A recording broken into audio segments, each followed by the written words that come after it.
বলতো আমাদের দেশের জাতীয় ফল কি? কচু স্যার, কচু। গুড গুড কচু? গুড।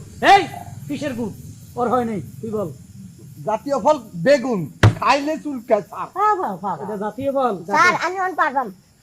কি জাতীয় ফল কি? কি ক? জাতীয় ফল হচ্ছে স্যার বেগুন। এর বেগুন তো এই কইছে, তুই আবার বই চাই কস। না স্যার আমি না দেখে গুছি। হ্যাঁ স্যার ঝামেলা আছে আমার দিকে হয় নাই। এই শামিম বলতো জাতীয় ফল কি? জাতীয় ফল হইছে গিয়া জাতীয় ফল না ফুটবল। ফুটবল কি ফল? এই ইডিয়েট, ফুটবল কি ফল? ফল।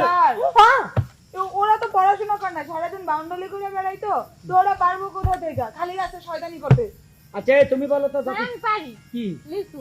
আচ্ছা আফগানিস্তান। একটাও বলতে পারে নাই দাদা হগল। জাতীয় ফল কি? স্যার এটা তো সহজ ব্যাপার, আমি জানি, কারণ এটা আমাদের সবারই পছন্দ। আম, কারণ আম কাঁচা মিষ্টি হয়, টক হয়, আবার পাকলে টক হয়, মিষ্টি হয়। আম সবারই পছন্দ। ওটার ভিতরে এই সাইজের কোষ হয়, চাউলা কোষ হয়, লেয়া কোষ হয়। ওটা কাঁঠাল, কাঁঠাল। কাঁঠাল তো আঠা, কাঁঠাল আবার জাতীয় ফল। এটাই জাতীয় ফল, কেন বুঝো না?